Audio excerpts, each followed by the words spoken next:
வணக்கம். Digital மார்க்கெட்டிங்கோட types பத்தி இந்த வீடியோல பார்க்க போறோம். நிறைய டைப்ஸ் ஆஃப் டிஜிட்டல் மார்க்கெட்டிங் இருக்குது. அந்த டிஜிட்டல் மார்க்கெட்டிங்கை எப்படி உங்களுடைய பிசினஸுக்கு சாதகமாக பயன்படுத்துவது அப்படிங்கிறத பத்தி தான் இந்த வீடியோல பார்க்க போறோம். வாங்க பார்க்கலாம்.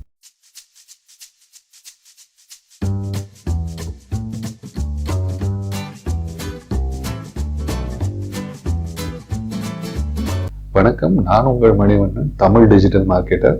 நீங்கள் ஒரு ஆண்டர்பிரனராகவோ சிறு வணிகராகவோ அல்லது ஒரு டிஜிட்டல் மார்க்கெட்டிங் கற்றுக்கொள்பவராகவோ இருந்தால் இந்த சேனல் உங்களுக்கு பயனுள்ளதாக இருக்கும். சப்ஸ்கிரைப் பண்ணுங்க, நிறைய விஷயங்களை தெரிஞ்சு. ஏற்கனவே நம்ம வீடியோவில் டிஜிட்டல் மார்க்கெட்டிங்னா என்ன அப்படிங்கிறத பத்தி பார்த்துருக்கோம்.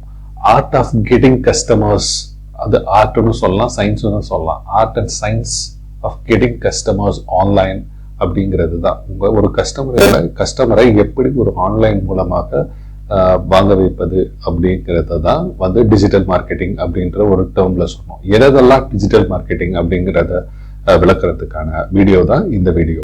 டைப்ஸ் ஆஃப் டிஜிட்டல் மார்க்கெட்டிங் அப்படின்னு பேச போனோம்னா அது ஒரு வாஸ்ட் டாபிக். அதுல நிறைய வகையான டிஜிட்டல் மார்க்கெட்டிங் டைப்ஸ் இருக்குது. எல்லா விதமான டைப்ஸையும் நம்மளோட பிசினஸ்ல இம்ப்ளிமெண்ட் பண்ணவும் முடியாது, நம்ம அதை தெரிஞ்சுக்கவும் முடியாது. அது ஒரு கடல் மாதிரியான விஷயம்.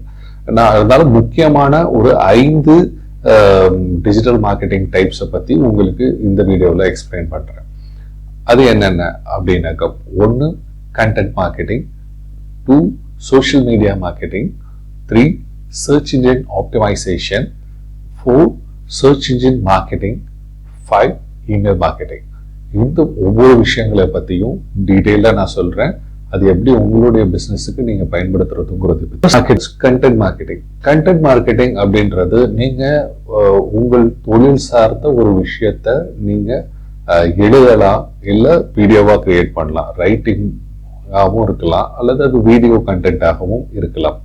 ஸோ இதுதான் கண்டென்ட் மார்க்கெட்டிங். இப்போ நான் ஒரு எக்ஸாம்பிளா சொல்லணும் அப்படின்னு சொன்னாக்க, நீங்க ஒரு இன்டீரியர் டிசைனரா இருக்கிறீங்க அப்படின்னு சொன்னாக்க, ஒரு பிளாக் ஒன்று கிரியேட் பண்ணி அந்த பிளாக்ல உங்களுடைய இன்டீரியர் டிசைன்ஸை பத்தியான விஷயங்களை நீங்க எழுத ஆரம்பிக்கலாம். அதாவது எப்படின்னா, சிம்பிள் பட்ஜெட்ல எப்படி அழகாக வைத்திருப்பது, எப்படி அழகாக இன்டீரியர் செய்வது, சிம்பிள் மாடுலர் கிச்சன் அமைப்பது எப்படி, இந்த மாதிரி ஒரு சின்ன சின்ன விஷயங்களை உங்க கஸ்டமர்ஸுக்கு எது தேவை அப்படிங்கிறத உணர்ந்து அதுக்கு ரெலவெண்டான ஆர்டிகல்ஸை முதல்ல உங்க டார்கெட் ஆடியன்ஸ் யாருன்றதை நீங்க முடிவு பண்ணணும். அப்படிங்கிறத நீங்க முடிவு பண்ணி அதுக்கான ஆர்டிகல்ஸை இல்ல வீடியோ ஃபார்மேட்டோ கிரியேட் பண்ணி அதை போஸ்ட் பண்றது தான் கண்டென்ட் மார்க்கெட்டிங். ஸோ இது ஒரு இலவசமான மார்க்கெட்டிங். நீங்க பார்த்தீங்கன்னாக்கா, இப்போ என்ன நான் இதை கொடுக்கறதுனால எனக்கு என்ன பெனிஃபிட்? நீங்க ஒரு இன்டீரியர் டிசைனர்னு வச்சுப்போம். நீங்க தொடர்ந்து உங்களுடைய ஆர்டிகளை நீங்க ஒரு பிளாக்ல எழுதிக்கிட்டு இருக்கிறீங்க. இது படிக்கிறவங்களுக்கு வேல்யூ கொடுக்குற மாதிரியான விஷயங்கள், நல்ல விஷயங்களே உங்களுக்கு சொல்லும் பட்சத்தில் அவங்களுக்கு உங்கள் மேல ஒரு பெரிய மரியாதை வரும்.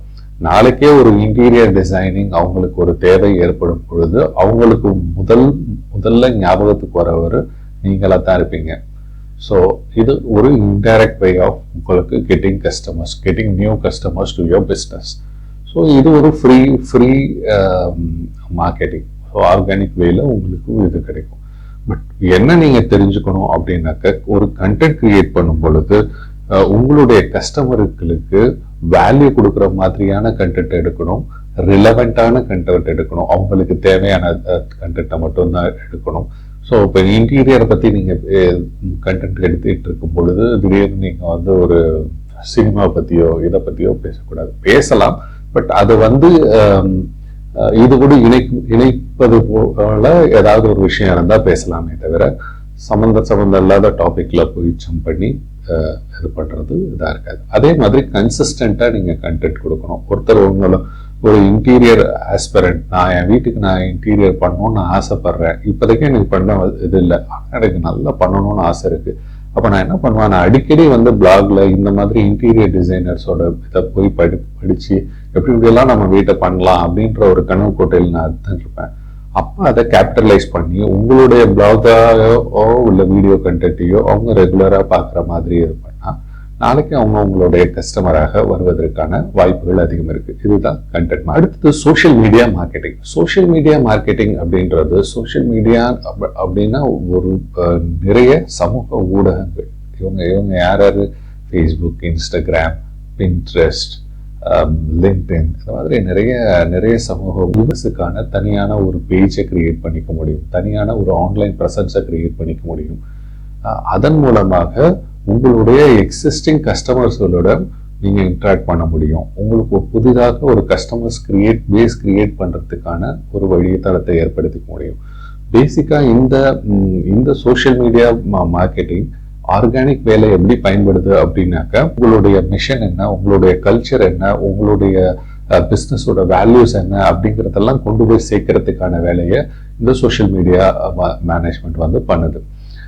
இதே வந்து பெய்ட் மார்க்கெட்டிங் வந்து இந்த சோஷியல் மீடியா மார்க்கெட்டிங்ல பண்ணும் பொழுது லீட் ஜென்ரேஷன்ஸ் பண்றதுக்கும் இது பயன்படுது. இதை பத்தின டீட்டெயிலான விஷயங்களை நம்ம வரப்போற பின்னாடி வர வீடியோஸ்ல பார்ப்போம். இப்போதைக்கு இந்த விஷயங்களை மட்டும் நீங்க தெரிஞ்சுக்கங்க. இப்ப நீங்க ஒரு ஆண்டர்பிரனரா இருக்கும் பட்சத்துல ஒரு சிம்பிளான அட்லீஸ்ட் ஒரு ஃபேஸ்புக் பேஜையாவது உங்களுடைய பிசினஸ்க்காக கிரியேட் பண்ணி அதுல ரெகுலரா உங்களுடைய போஸ்ட்களை போட்டு இது பண்ணுங்க. அதே மாதிரி உங்களுடைய எக்ஸிஸ்டிங் கஸ்டமர்களை அதை லைக் பண்ண சொல்லுங்க.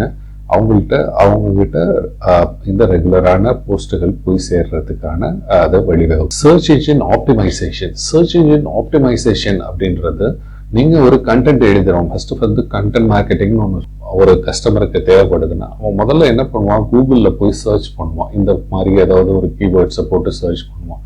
அப்படி சர்ச் பண்ணும் பொழுது இதே ஆர்டிக்கலை இதே டாபிக்ல உங்களை மாதிரி ஆயிரக்கணக்கான பேர் எழுதியிருக்கிறதுக்கு இன்டர்நெட்ல உலகம் முழுக்க எழுதியிருக்கிறதுக்கான வாய்ப்புகள் மிக அதிகம். ஸோ வந்து என்ன பண்ணும் அப்படின்னா, கூகுளோட அல்காரிதம் ரிலவெண்டான கண்டென்ட் இந்த மாதிரியான ஒரு அல்காரிதம் பேஸ் பண்ணி சில ஆர்டிக்கலை மேல கொண்டு வந்து நிப்பாட்டு. உங்களுடைய ஆர்டிக்கலை அந்த ஃபர்ஸ்ட் பேஜ்ல கஸ்டமருக்கு மேல சர்ச் பண்ணும் பொழுது அது வந்து கொண்டு வந்து நிப்பாட்டுவதற்கு உதவுறது தான் சர்ச் இன்ஜின் ஆப்டிமைசேஷன். ஸோ இது சர்ச் இன்ஜின் ஆப்டிமைசேஷன்ன்றது ஒரு கீவேர்ட் பேஸ்டாக தான் நீங்கள் வந்து ஒவ்வொரு இதையும் இது பண்ண முடியும். ஸோ இப்போ சொன்ன மாதிரி ஃபார் எக்ஸாம்பிள் இப்போ நாங்கள் ஒரு சாரீ பிஸ்னஸ், இப்போ காஞ்சிபுரம் சாரீஸ் அப்படின்னு போட்டிருங்கனாக்கா, ஸோ இந்த கீவேர்டுக்கு உங்களுடைய பிஸ்னஸ் வந்து ரேங்க் ஆகிற மாதிரி அது சர்ச் இன்ஜின் ஆப்டிமைசேஷன் பண்ணுவாங்க. எஸ்இஓ எக்ஸ்பர்ட்ஸ் வந்து அதை உங்கள் வெப்சைட்ல வந்து பண்ணி அதை ஆர்கானிக் வேல இது பண்ணுவாங்க. இதுதான் சர்ச் இன்ஜின் ஆப்டிமைசேஷன். இதே சர்ச் இன்ஜின் மார்க்கெட்டிங் அப்படின்னாக்க, இதே நீங்க காஞ்சிபுரம் சாரீஸ் ஆன்லைன் அப்படின்னு போட்டீங்கன்னாக்கா, முதல்ல மேல எடுத்தோடனே உங்களுக்கு வந்து ஆட் அப்படின்றது தான் காமிக்கும். சர்ச் ரிசல்ட்ஸ் காமிக்கும், அதுக்கு ரெலவெண்டான சர்ச் ரிசல்ட்ஸ் காமிக்கும். பட் அது ஆடாக காமிக்கும். உங்களை சைட்லயும் வந்து அது ஆடா தான் இருக்கும். ஸோ இது எல்லாமே வந்து சர்ச் இன்ஜின் மார்க்கெட்டிங்னு சொல்றது. இது கூகுள் ஆட்ஸ் மூலமாக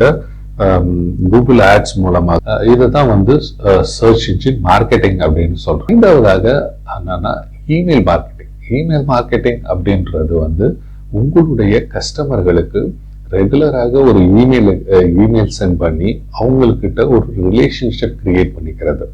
இதுதான் ஒரு சிறு வணிகர்களோட இடத்துல இருந்து இந்த இமெயில் மார்க்கெட்டிங்கை எப்படி பயன்படுத்தலாம் அப்படின்னு சொன்னாக்க, உங்க கடைக்கு வர ஒவ்வொரு கஸ்டமர்களிடம் உங்களுடைய ஃபோன் நம்பர்களோ கஸ்டமரோட ஃபோன் நம்பரும் இமெயில் அட்ரஸையும் நீங்க வந்து வாங்கி வச்சுக்கிற பட்சத்துல அவங்களோட பிறந்த நாளுக்கோ இல்ல ரெகுலரான உங்க கடையில வந்து ஒரு அப்டேட் இருக்கும்போது ஒரு புது ஸ்டாக் அந்த இமெயில வந்து நீங்க கண்டினியூஸா சென்ட் பண்ற பட்சத்துல மறைமுகமா இதை வந்து நீங்க அந்த கஸ்டமரோட நீங்க டச்லயே இருப்பீங்க. அந்த கஸ்டமர் வந்து உங்க கடையோட ரிலேஷன்ஷிப்லயே இருப்பாரு. ஸோ அடுத்த தடவை அவருக்கு வந்து ஏதோ ஒன்று வாங்கும் பொழுது உங்கள் கடை கண்டிப்பாக அவருக்கு ஞாபகம் வரும். இமெயில் மார்க்கெட்டிங்ல மட்டும் இல்லை, இன்னும் வந்து மொபைல் மார்க்கெட்டிங் இருக்கு. மொபைல் மார்க்கெட்டிங்ல பாத்தீங்கன்னாக்க எஸ்எம்எஸ் மார்க்கெட்டிங் இருக்கு, வாட்ஸ்அப் மார்க்கெட்டிங் இருக்குது. பட் இதுல எல்லாம் என்ன அப்படின்னாக்கா, எஸ்எம்எஸ் மார்க்கெட்டிங், வாட்ஸ்அப் மார்க்கெட்டிங்னா இந்த பெய்டு ஃபோன் நம்பர்ஸை வாங்கி அவங்க பாட்டு கண்ணா பண்ணாலும் பிளாஸ் பண்ணுவாங்க, விளம்பரம் பண்ணுவாங்க. அது கிடையாது இந்த மார்க்கெட்டிங்ன்றது. நம்ம இது பெர்மிஷன் பேஸ்டு மார்க்கெட்டிங்னு சொல்லுவாங்க. அதாவது கஸ்டமர்களிடம் பர்மிஷன் வாங்கி அவங்க கிட்ட அவங்க கடையில பில் போடும் பொழுது கஸ்டமரோட ஃபோன் நம்பர் கொடுங்க, உங்களோட பேரு கொடுங்க அப்படின்னு சொல்லி அவங்களிடமிருந்து வாங்கும் அந்த பர்மிஷன் பேஸ்டு மார்க்கெட்டிங் தான். இது போன்ற நிறைய மார்க்கெட்டிங் வகைகள் இருக்கிறது. Influencer marketing, viral marketing, guerrilla marketing. Guerrilla marketing traditional way of marketing. But இதெல்லாம் ஒரு விதவிதமான மார்க்கெட்டிங் டைப்ஸ் இருக்குது.